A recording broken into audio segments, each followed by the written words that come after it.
What next for Tom? A police affair. Undercover Heart on BBC One in half an hour. The main evening news now on BBC One with Nicholas Witchell. Radical changes in the way we elect MPs have been recommended at Westminster. Lord Jenkins said his proposals would be fairer, but Labour and the Conservatives are divided. Ron Davies has withdrawn as Labour's candidate to lead the new Welsh Assembly. South Africa's apartheid system was a crime against humanity, but Archbishop Tutu says the ANC was guilty too. And blasting off again at the age of 77, the shuttle takes John Glenn back into space.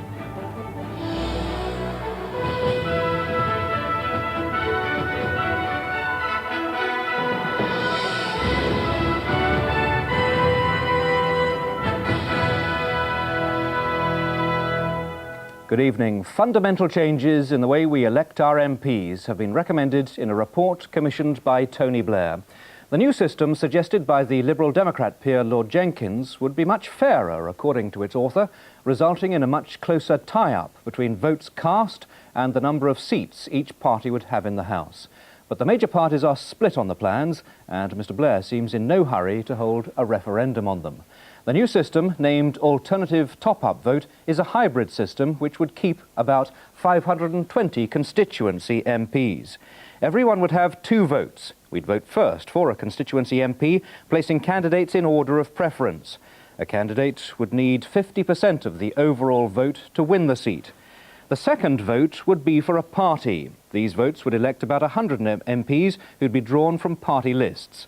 The overall idea is to produce stable governments, but with numbers of seats in the Commons more accurately reflecting the share of the vote for each party. Lord Jenkins was charged with producing an alternative to the present voting system, which kept MPs linked with constituencies, maintained stable government, and was fairer in distributing seats in Parliament. His Commission's proposals, he said, would give every elected MP the authority of at least 50% support, be fairer to smaller parties, and prevent there being large areas or cities where the major parties weren't represented. Electoral deserts, such as those of today for the Conservative Party in Scotland, in Wales, and in all the great provincial cities of England, and for Labour in the southern counties throughout the 1980s, would be a thing of the past, and everyone's vote would count. His plans were greeted with enthusiasm by the Liberal Democrats, who stand to gain the most, as vindication of the risks Paddy Ashdown had taken in limited cooperation with Tony Blair to help win his backing for electoral reform. For the first time ever, the people of this country have the opportunity to break out of the prison of first past the post, to have an electoral system which is based on greater choice for the voter and which is going to be fairer, which gives them more power over politicians. The Prime Minister seemed to be warming, calling the report a well-argued case, but ministers cast doubt on whether the promised referendum on the Jenkins plans would take place in this Parliament. It may not. That remains to be seen, and that's because the particular recommendation from the Jenkins Commission is much more complicated than any we anticipated, and Lord Jenkins himself has accepted that it would not be possible to put it in practice until the election after next. It's Mr Blair who's got the problems now. He's tempted by electoral changes which could see Labour and the Lib Dems working together, winning the lion's share of elections in the next century. But with 100+ Labour MPs lining up to back the existing system, both his cabinet and his party are split on voting reform. Labour enthusiasts for change are already joining those from other parties on cross-party platforms campaigning for voting reform, after the nationalist parties gave their backing to the Jenkins plans. It's a system which my party has always supported, because we believe it is very important to retain the link between the constituency MP and the people, but also to try to effect a representative democracy which takes account of the views of people whose votes might not be recognised within that constituency. But even though they'll make advances thanks to proportional representation in next year's Scottish, Welsh and European elections, the Conservatives remain strongly opposed to change. At the moment we have a system where the party that gets the most votes is the government of the country, and people can change the government easily at a general election if they wish to do so. Under Lord Jenkins' system there would be very unclear results of general elections and an extremely confusing system for people to try to operate. Mr Blair's made no commitments, merely calling for a debate. Any change is still way off, but significantly he strongly urged his cabinet this morning to keep cooperating with the Lib Dems. Robin Oakley, BBC News, Westminster. If Lord Jenkins' recommendations are implemented, they will change the face of British politics. Here's our chief political correspondent, Huw Edwards. There's a great weakness, according to many people, in the way we elect our MPs. The current system, they say, over-rewards the strong and just punishes the rest. And let's not forget that Tony Blair won a massive victory at the last election, despite the fact that over half the voters had failed to support him. So the big question for us tonight is, how would this new system work differently? What's clear is that a visit to the polling station at a general election would be a totally new ballgame. For a start, you would have 2 votes, not 1, and you'd be using 2 voting systems as well. First, you would vote for your local MP, stating which candidate was your first choice, your second choice, and so on. The winner needs to pass 50%. If no one does, the votes of the weakest are then shared out among the strongest, according to the voters' preferences.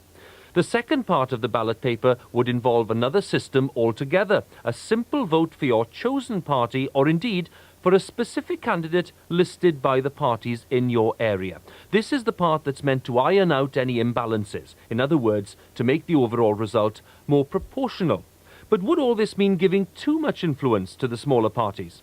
It's still open for the Conservatives and Labour to win power completely on their own without depending on the Liberal Democrats.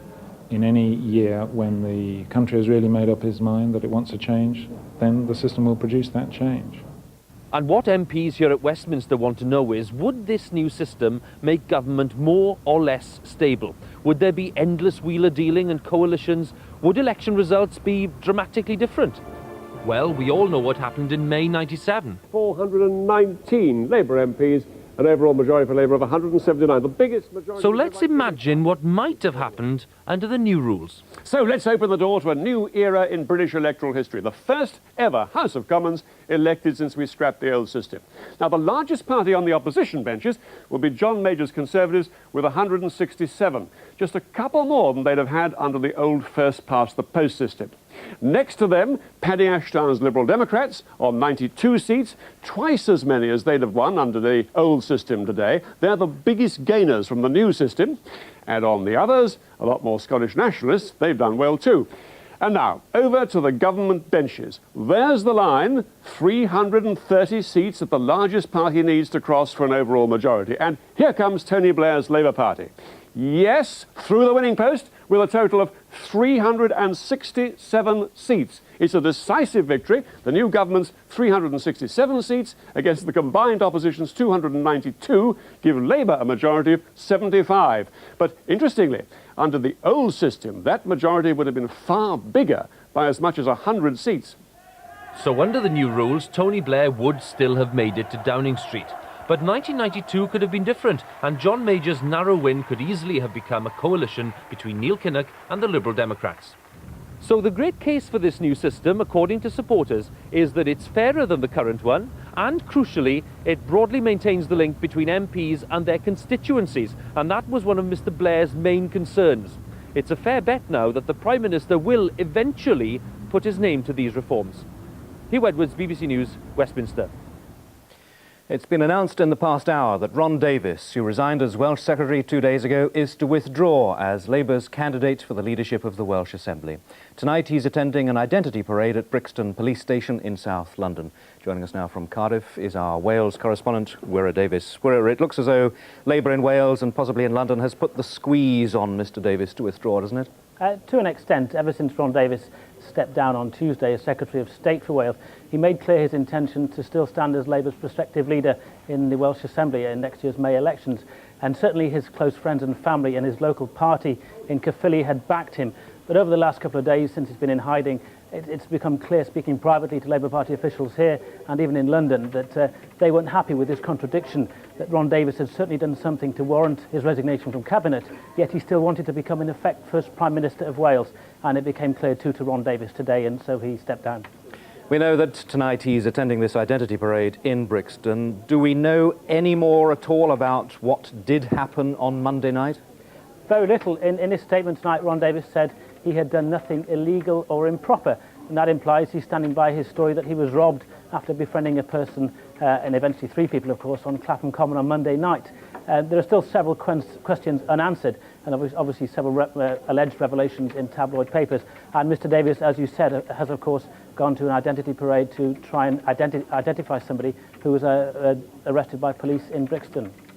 Well, if not Ron Davies as candidate for the leadership of the Welsh Assembly, then who? Well, this is the big question. The man who came second to Ron Davies, Rhodri Morgan, certainly isn't the favoured choice of the Labour leadership in Westminster. Rhodri Morgan, of course, himself would clearly like to become Wales's Labour's leader in the Welsh Assembly. There's a feeling here that Alan Michael, the new Secretary of State for Wales, may be lent on by Downing Street to try and apply for the position himself. Wyre Davies, thank you. A 2.5-year inquiry into human rights abuses in South Africa